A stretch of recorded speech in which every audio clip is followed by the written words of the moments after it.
Zampala, and welcome to her story. Our guest for today is Yeshey Choden. She's the first female space engineer who is currently working with Ministry of Information and Communication. Welcome to the show, and thank you so much for taking out your time to talk to us. So let's start off by talking about where you were born and tell us something about your family. So first of all, thank you very much for having me on this show. It is a great privilege and an honor to be here. And thank you very much for the introduction. Currently, I'm working with the Ministry of Information and Communications, and I'm from Thimphu. I was born and brought up in Thimphu, but I spent a couple of years of my early childhood in Paro as well. So I was mostly born and brought up here only. And what about your parents, love? What about your siblings, if you can tell us something about that? Both my parents are from Thimphu, and I have two younger siblings. Both of them are sisters. So three girls in the family. Three girls. Yes, and what about your early education? So as I said earlier, I spent around 6 years in Paro, where I studied at Wuchu Lower Secondary School. And for my 6th grade, I moved to Thimphu and I studied at Babisa School. Thereafter, I went to Lungten Sampa for my middle education, and then I went to Yanchipula, from where I completed my high school. Okay, and then you went on becoming a civil engineer first before you went into space engineering. So please tell us something about that. Where did you get your training for your civil engineering? Yes. So after my high school, I was lucky enough and blessed to be a recipient of His Majesty's King's Scholarship, because of which I went to study at the National University of Singapore in Singapore, and there I was given the choice to choose any field of study. So I chose civil engineering because I was mostly interested in technology and the engineering side of studies.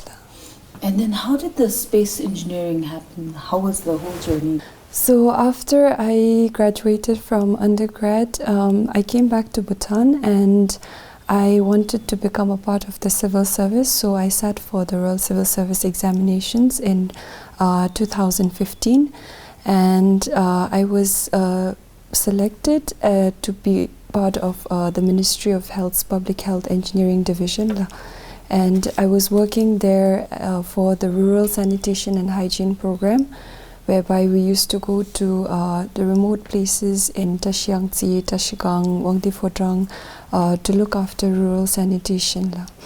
So while I was working there, actually it was one of those days where I was traveling on tour to one of the remote places in Chukha, and after that I was coming back tired from my journey, and I was in a taxi getting back home. So I just checked my phone, and I saw that there was an announcement for this scholarship for space engineering floated by the Royal Civil Service Commission. So as soon as I saw that, it caught my attention, and without a second thought, I decided to gather all my documents and apply for it the next day. Yes, and how was the selection process? When we look at the number of people who were shortlisted, there were about 15 of us who were shortlisted, and after that we were called for an interview, and the selection criteria was 60% for academics and the rest 40% for interview and the Viva interview and other credentials like your co-curricular activities and special achievements. So after getting selected through the scholarship, which is funded by the Royal Government of Bhutan, me and two of my colleagues, we went to the Kyushu Institute of Technology in Japan to pursue a course called Masters in Space Engineering. But as part of this course, we were also participating in a project called BIRDS 2 project, which is basically a project to develop small cube satellites. Is it Bhutan 1? Yes. Yes. So through this project, in 2018, we were able to successfully develop and launch our country's first satellite, which is called Bhutan 1. Mm-hmm. And what are some of the benefits of Bhutan 1? I know it rotates around the country like 3-4 times in a day. Yes. So. The space initiative for Bhutan is entirely a vision and a passion of His Majesty the King.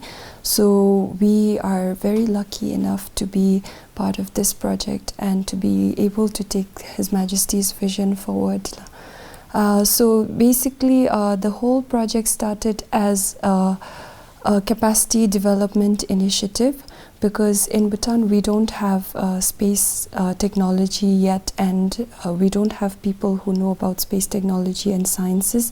So His Majesty's vision is to make our people able enough that we can pursue space science and technology and use that for the benefit of the entire country, because space can be applied to many sectors in the country, like agriculture, weather, education, health. In all different aspects of life, we can use space technology to make our lives better. So because of that, we started this project. So for the first project, we don't have any operational services offered from the satellite, but we mainly focus on the entire process of the satellite development, and we also have a couple of scientific experiments to gain some experience on how to carry out these experiments using satellites, and how we can continue to develop better satellites in the future. Yes, and while doing the course, was it difficult? Because I know you were the first female representing Bhutan, Yes. and your other colleagues were male. So how difficult was the course, or was it something totally different from what you've learned? Because you come from a civil engineering background. Yes. Was it completely different?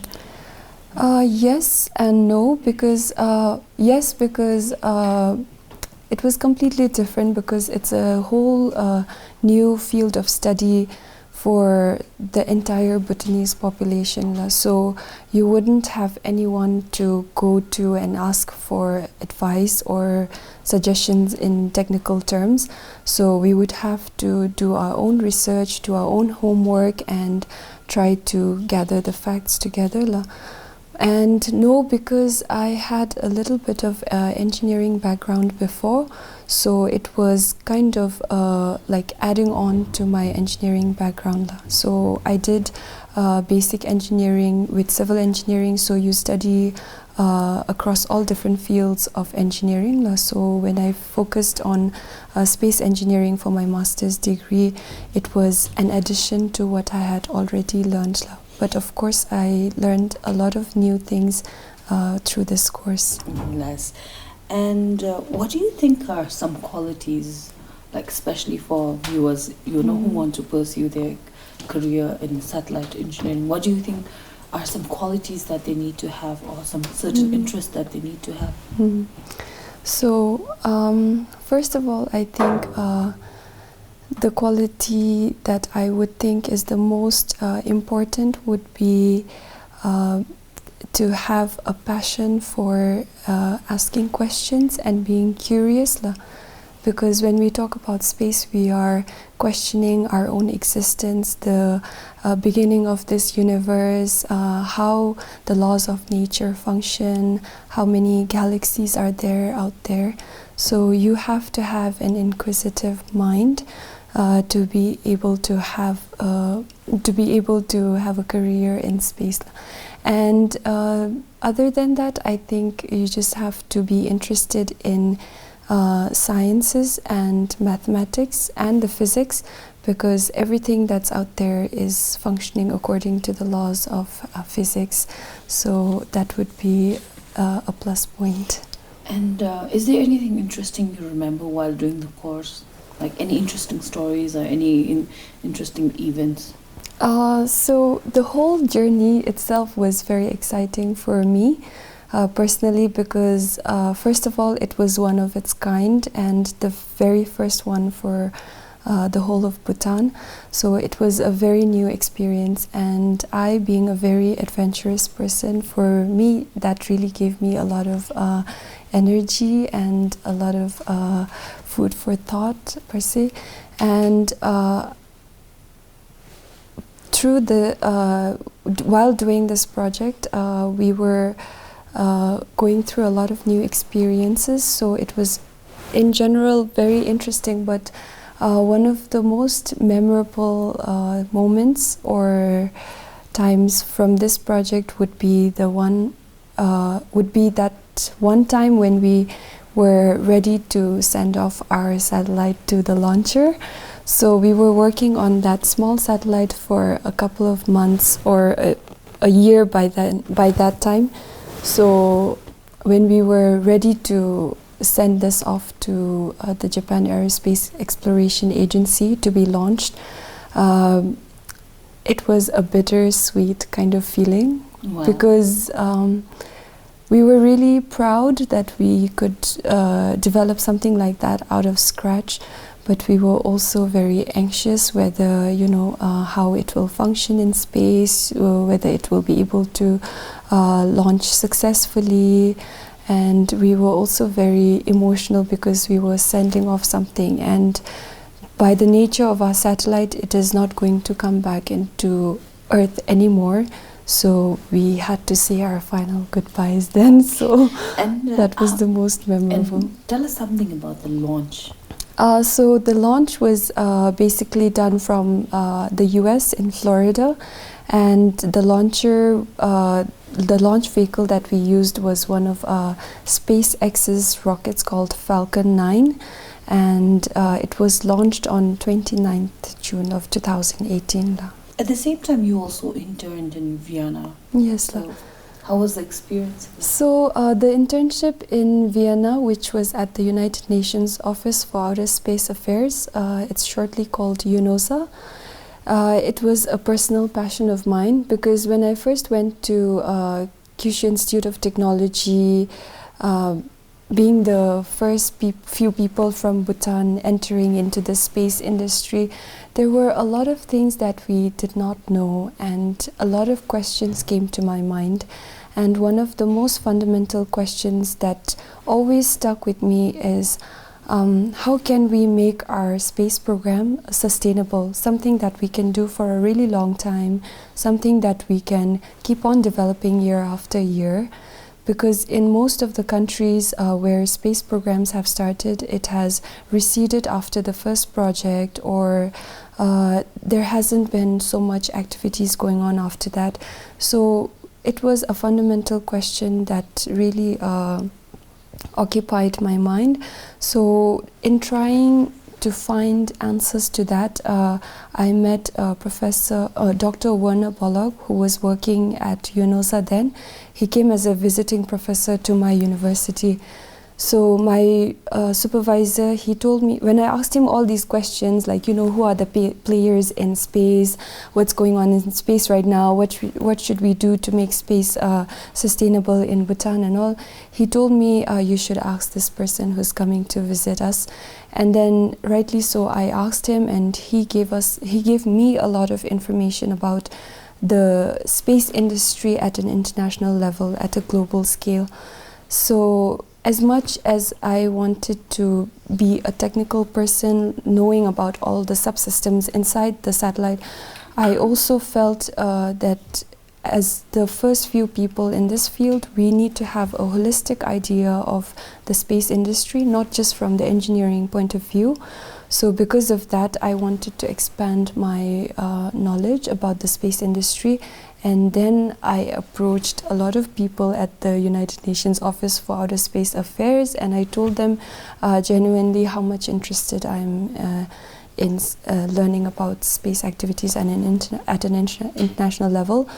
And they were very supportive, especially my supervisor, Mr. Jorge, and his boss, Mr. Luke.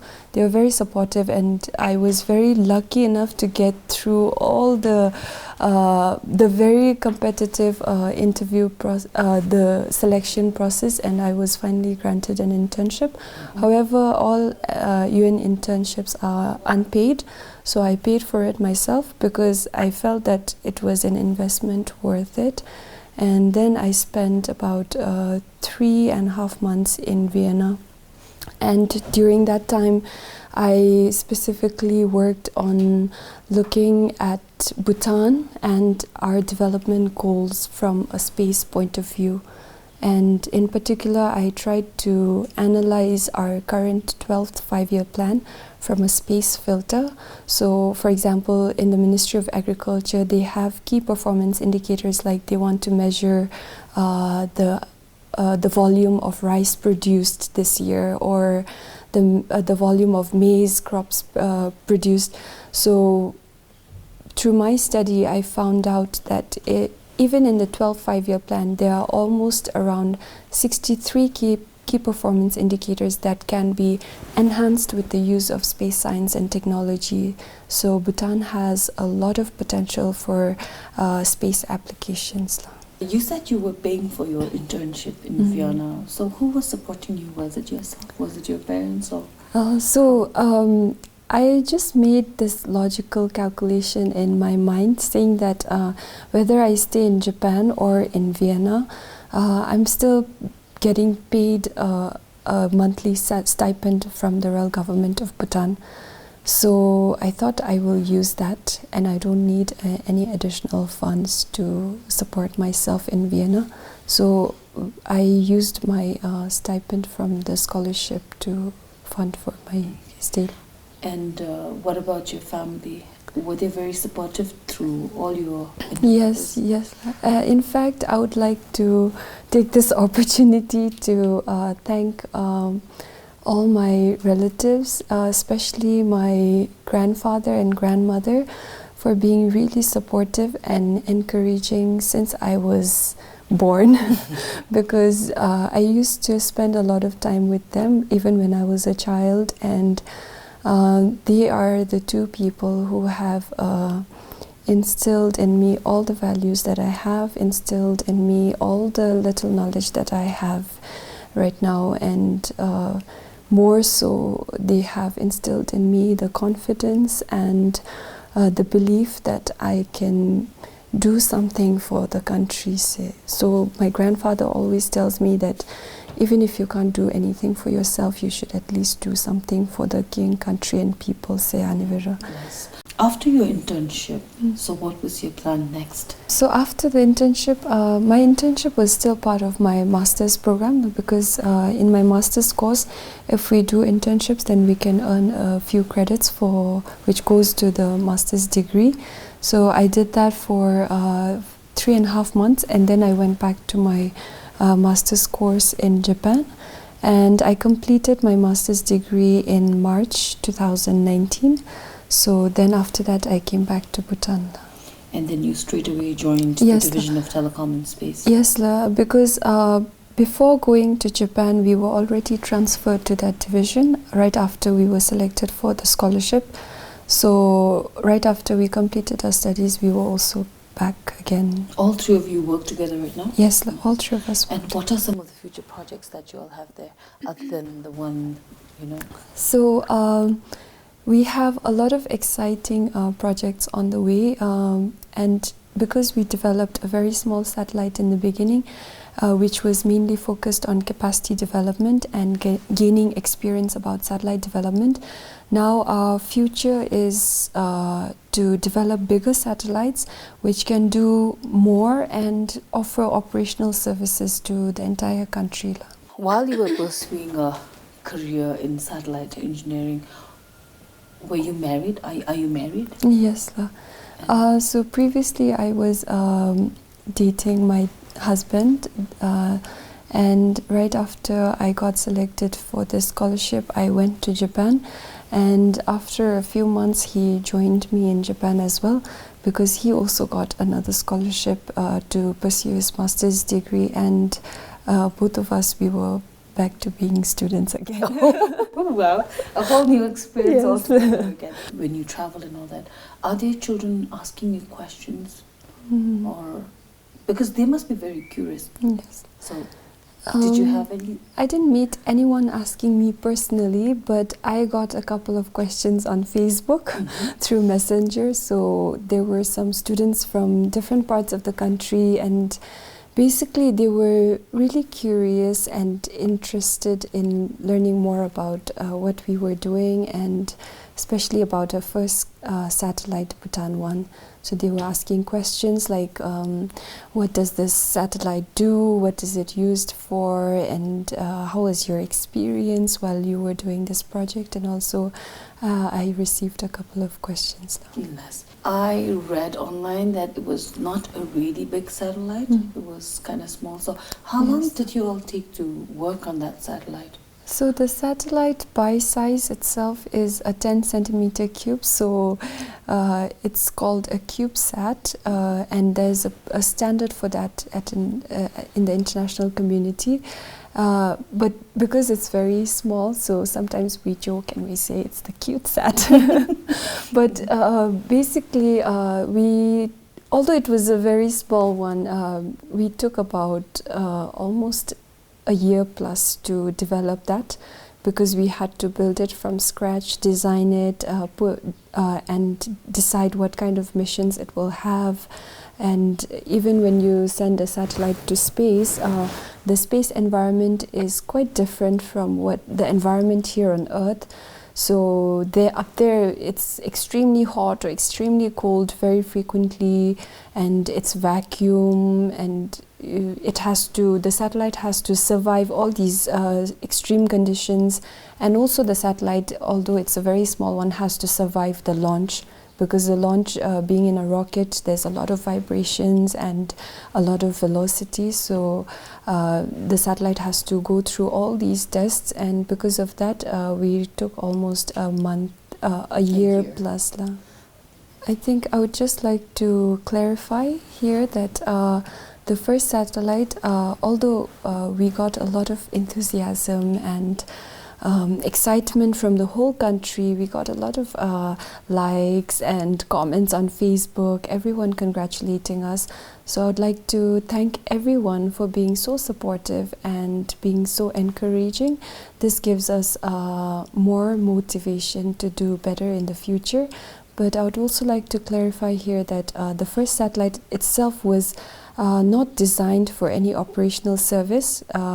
Maybe some may have misunderstood, thinking that our satellite is going to provide weather services or going to observe the glacial lakes or something, but the first satellite was just for capacity development and to give us a feel of what it's like to enter in the space industry.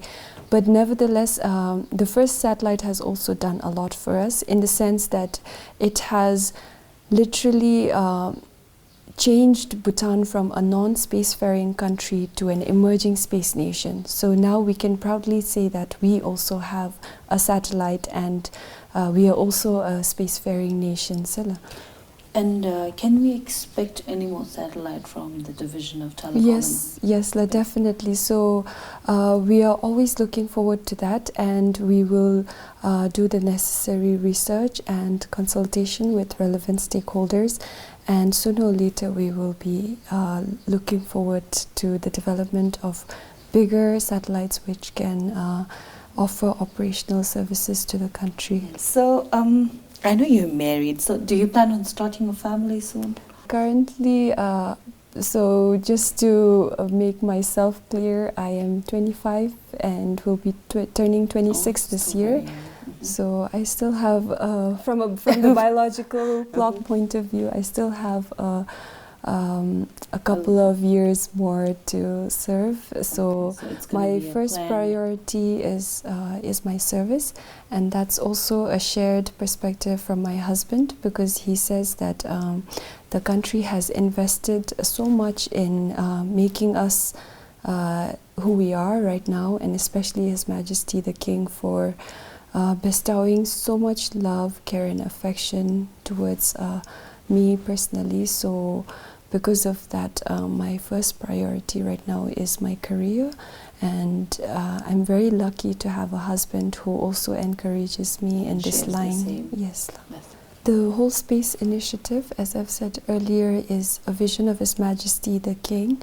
So because of which, because previously I never thought that we would have space activities in Bhutan. If you go and tell someone, it would almost sound like a joke.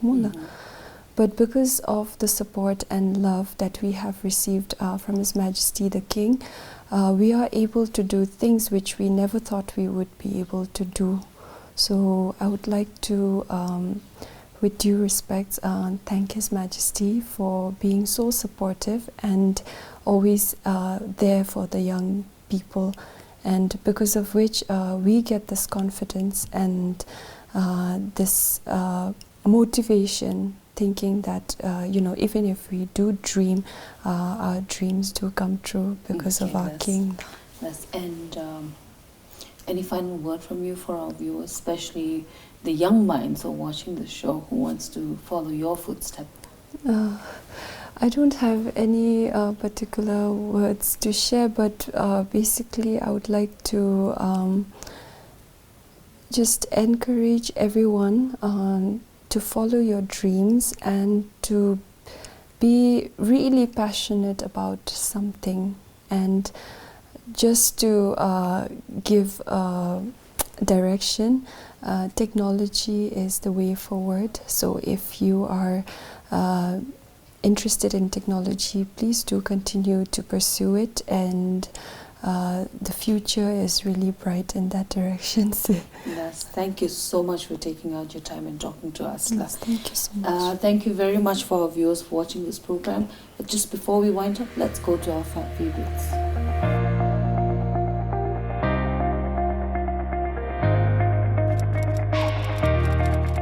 My favorite color is blue. My favorite movie is Se Zamkang, Pot of Gold. I don't have a favorite song per se, but usually I listen to Dzongkha songs, especially by the young Bhutanese singers like Misty Terrace, Crowners, O Stranger. I usually tend to like spicy food, so Bhutanese cuisine and also other cuisine, but generally I'm very open with different kinds of food, so everywhere I go I make it a point that I try to eat the local food from that place. Do you know? I don't have a particular one, but the books that have stayed with me are the books from my childhood, especially the series by Roald Dahl, because they really expanded the horizon of my imagination.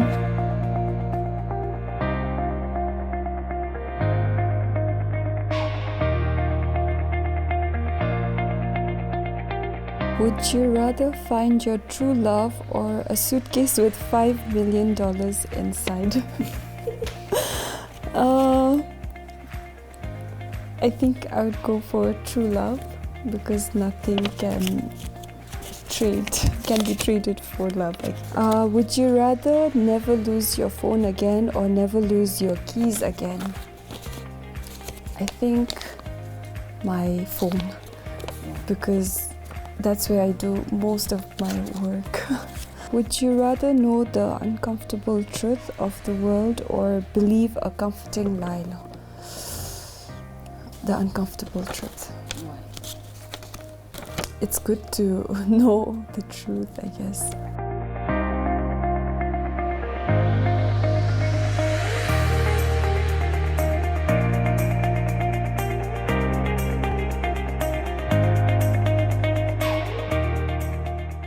Quiet but strong, I guess.